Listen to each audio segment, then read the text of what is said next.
How's that dick taste? Oh, God. I didn't know you were here. Yeah. The box. You opened it.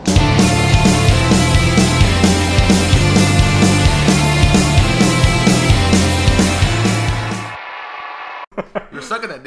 That was the chatter. That was the chatter. That's what that was. A new show idea, guys, for the channel. Horror profiles. We're gonna start taking little horror characters, big horror characters, if the time's right. Yeah, and not about any of my ex-girlfriends. No, for once. But no, we're this episode we're gonna start it off with Chatter. I don't know why we picked Chatter. I love Chatter. But the Cenobites are some characters in the Hellraiser franchise that you just don't know a lot about. Just a brief little backstory on what the Cenobites are. One day, a long time ago, there was a deep depression in the world, and a man named Clive Barker said, I'm going to make a sadomasochist group that loves sex toys called the Cenobites. Actually, the Cenobites themselves are like a shitty band that opens up for the Shitty Beatles. But they're basically a The group... Shitty Beatles, are they any good? No, they suck. Oh, so the name fits. Yeah. So what the Cenobites basically are is they're a group of they're called the Gash. There's a group of them specifically that's led by Pinhead called the Gash. That's also a sex reference. Yes, it is.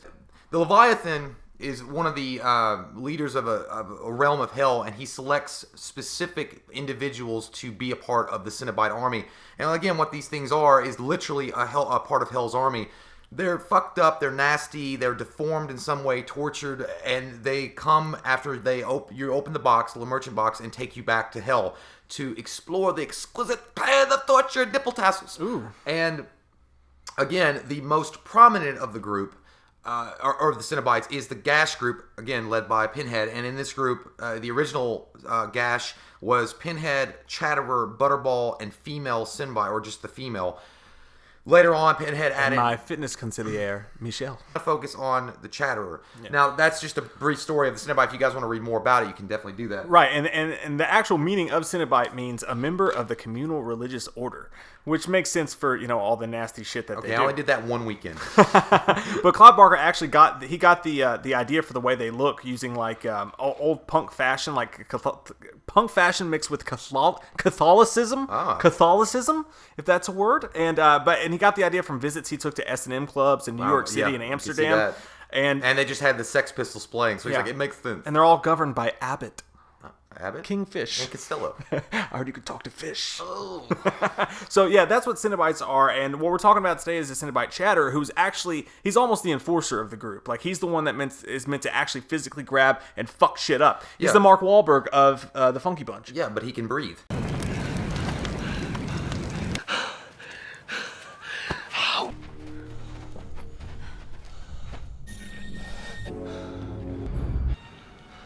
Yeah, the Chatterer is the first lieutenant of Hell, is how they've described him. He's also the right-hand man of Pinhead. Pinhead recognizes the greatness in Chatterer. And by the way, we're going to go ahead and look at this picture here, showing the Chatterer in all his glory.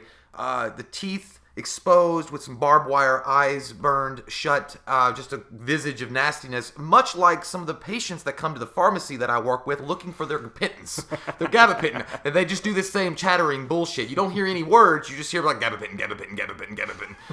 Anyhow, I digress. But anyhow, and he's also got some other fucked up things. Now, what's interesting about this picture is he's posing for Vogue. It's not going well. And he's like, I should have just taken it for People magazine. He looks like Arnold Schwarzenegger trying to smile in Terminator, like rubber baby bugger. Actually, he looks like anybody in your car when you cut a fart and they're trying to breathe. I know his name's Chatter, but I like to refer to him as Ooey Gooey Man because he always looks like he's saying Ooey Gooey gumdrops, Ooey Gooey gumdrops. But speaking of which, I didn't know this for a while, but that he is.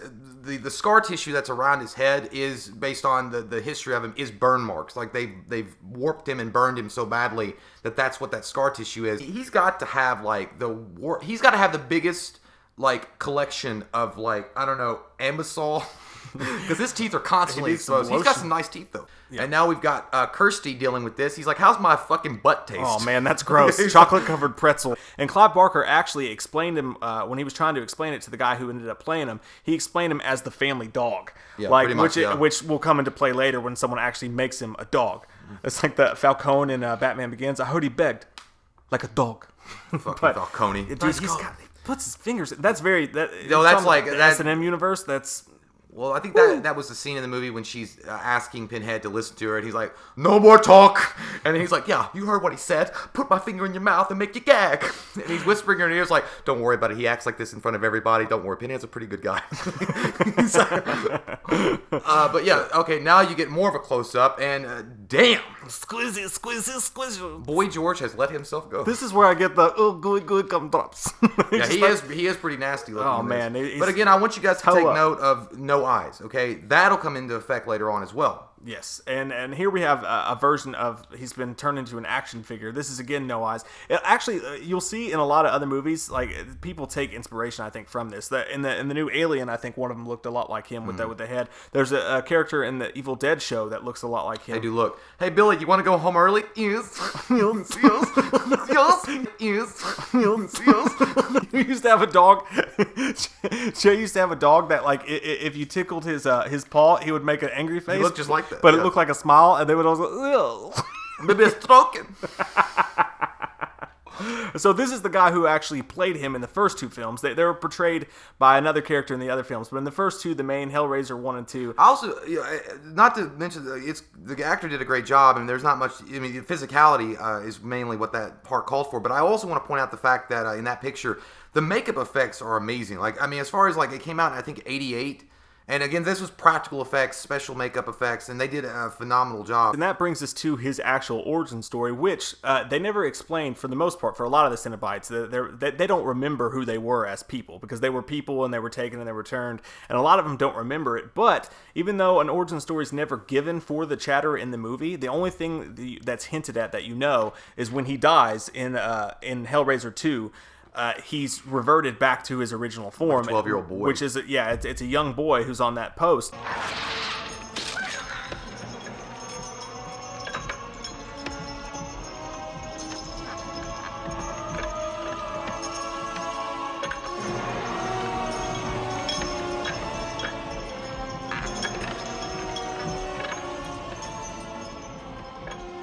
But the only origin story comes from like the comic book / books that they did. Clive Barker actually let Nicholas Vince write the origin story for him, and he incorporated it into those books, which I've got laid out for you here. Let's see what you guys think about this. This is some pretty messed up shit, man. Yeah. So here's Chatterer's origin story as told by the guy who actually played him. As a pre-teenage boy, Jim being Chatterer, frames his mother for the murder of his abusive father and is sent to an orphanage. There, he engaged in homosexual relationships with a boy named Seth. Rogan. And he would regularly play. Oh my God, Jesus, Mark Wahlberg. He would regularly pray to the God of love for affection. He ends up becoming a prostitute. One day, one of the clients asked him what his deepest desire is, and to which he replied, to be loved. Later, he's asked again by the client what his desire is, this time replying to be ugly, believing that people would love him for who he is. The client then hands him a lament configuration and the puzzle box. He begins to serve who he's told is the god of pain and desire by distributing the lament configurations to various people. Years later, he comes across a blinded Seth, the guy he had homosexual relations with. I forgot. Who was punished by their former pimp for Jim's decision to leave. Jim's told by another one of Hell's servants to make him solve the configuration. Instead, Jim and Seth end up engaging in sexual intercourse, as ones to do. Seth begins to angrily confess how much he hates Jim during the act. That night, Seth leaves without opening the configuration, and Jim's desire is granted as he's forcibly disfigured by the jealous god of pain and pleasure, turning him into Chatterer. The story ends with him becoming a summoning angel with clicking teeth. His face has been severely disfigured, and his lips have been peeled back to permanently expose his teeth, which he can only click together as a means of communication. Well, now I like that background and story and the little bit of origin that you got, but I do the toy that they showed on the back. It has a slightly different origin, but it was still a young child. They don't really go into detail like that much because that guy did a really good job of more fleshing out his backstory, and it would make sense as far as like him being disfigured. But what I saw, I think I read this somewhere. Again, this guy was allowed to create the origin, but there was other origins. I don't know if it was the comic books or something floating around that not only is that he is considered the first lieutenant of Hell and secondhand only to Pinhead, is because the disfigurement that he has and how fucked up he is that Leviathan got off on the fact that he was so innocent when he came in as a 12-year-old, like a little kid, as a little boy. and torturing him like that and manipulating his flesh to that point of extreme and having him serve Leviathan was in their way like the pinnacle of sexual gratification. I guess whatever their pain and pleasure is to take an innocent child like that and warp it to a point of that fucking disfigurement. And no, not Michael Jackson, but just this boy.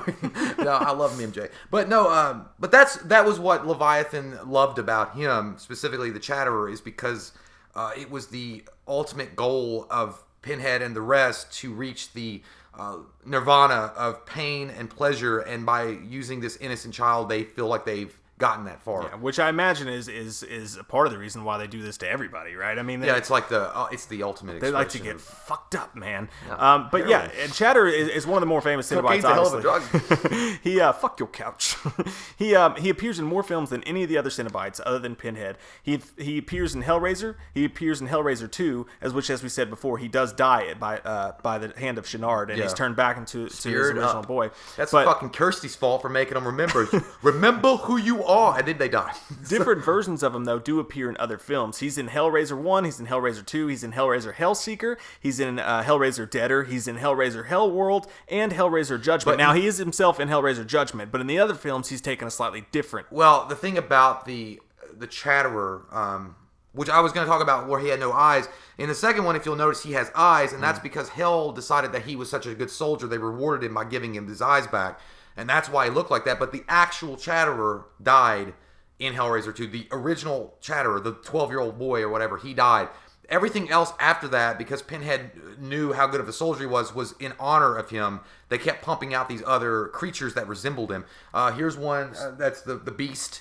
I have the toy of this one, and I can't remember the specifics of the origin, but I think it went along the lines that he was basically a pet of the Chatterer himself and twist it in that way, and that he still roams the hallways of hell looking for his long-lost master. It's a very good story, family-oriented. So it's like Superman's dog, right? Yeah, pretty much. Yeah, I don't know. It's crypto. Yeah, he would not get adopted very easily at a pet shelter. Yeah, that we know. He needs some flea medicine. That fucking dog fight took a toll. Oh, this is Michael Vick's dog. Oh, too soon? No, it's just right. Here we have another version of this. This is Torso. This one's from Hellraiser Inferno. Very underrated Hellraiser movie, by the way. One of the deep, dark, straight-to-video sequels that never got its due. But Jay and I have differing opinions on this one. I think it's kind of badass because it's just scary as fuck. This thing just floating around on its torso, just arms. It's just kind of like me, really, when you don't do leg day often enough. I think it's anybody that gets when they're drunk and they're finding their way around their apartment that they forgot where they live. But but the thing about this specific, there is no mention of who he was before, but this is mentioned in the origin of him that he was a creation of Chatterer himself. That Chatterer took this guy and fucked him up, basically cut off everything except his arms, and has his face all mangled to resemble himself. And they feel like it's the ultimate expression of torture and pain that he has to do this. And I'm like, you could punt this motherfucker. Like, he's not gonna hurt you. I mean, he's scary looking, but it's like at the end of the day, you're just arms, man. I can't feel my legs. Hey, if they can make Chucky scary, man. I don't know. It feels like... He only showed up in Inferno. He feels like one of Tobin Bell's Saw victims. Like, for years you avoided leg day. Yeah. But there's one more version of him, and that is female Chatterer. This one comes from Hellraiser Revelations. Oh, God. And it embodies most of the same things of the original Chatterer, only... He doesn't have a dick, which I don't know if Chatterer had a dick to begin with. I don't want to know. It was burned and twisted. I don't want to... What if it's a resemblant of his face? Oh, God. So Chatter is he's been a female at one point, he's been a torso at one point, and he's been that guy who looks just like his own dog because he was literally a dog at one point as well. There was also the comic book series that they did, and there's a lot of different versions of these things. But in the comic book, Chatter dies another death when Pinhead actually betrays all of the Cenobites because he's hoping to get the pins out of his head and give him a headache. Yeah, this shit's gotten old. But he's hoping to claim his former self, so he betrays them all. And Chatter actually begs for his life via cha cha cha, cha cha cha. Please, no tears. and that's how he dies his death in some of the comic books. But so at the end of the day, guys, the Chatterer is one of the more unique Cenobites that exist. I mean, as far as Pinhead goes, which is my favorite, I think a lot of people would agree that Pinhead is the ultimate awesomeness. Yeah. Chatterer is also a unique, specific one because of he had a a specific design about him that was different than all the other Cenobites, I think. I mean, Butterball looked strange, and his backstory is even more fucked up. And like they all have like their own individual little marks, but he was something. He was silent. He never spoke. He never had any interaction except to do the bidding of Pinhead. But he was also very like well received in Hell as if you go deeper into his story. And like you said, he's an enforcer. I always liked the guy. I don't know why. I just feel like if Pinhead showed up, it'd be like he got his big brother too. It's like you gonna meet little Tony. Well, little Tony's coming. Everybody loves an enforcer, like right? Like they're always the coolest. Like Guzzle says, "I gotta break a thumbs. I gotta break a thumbs." But yeah, so I mean, I don't know. That was always my second favorite next to Pinhead. I don't know. What was your guys like? This is about Chatterer, so if you guys want to leave a comment about anything about Chatterer, that's fine. But also in the comments, what is your favorite version of the Chatterer that you saw on the screen, and also what is your favorite Cenobite out there besides Pinhead? You got to pick one besides Pinhead. You got to fucking do it. So there you go, guys. That's our first version of Horror Profiles. That's all the info we could dig up on one of Hellraiser's Pinhead's main Cenobites. Well, Pinhead is a Cenobite. You get what I'm saying. Also, next week maybe we'll do a horror profile on O.J. Simpson. Yeah. So let us know what you guys think about this new show idea. Who you guys would like to see us do horror profiles for? Comment down below. Let us know your thoughts. We love your fucking faces. And if you're new to the channel, click that subscribe button and chat. Open the box, motherfucker. How dare you use that word? We watched a movie. Yeah. We watched a movie. We watched it. We watched a movie. Yeah. You know what? We did a review. We watched a movie.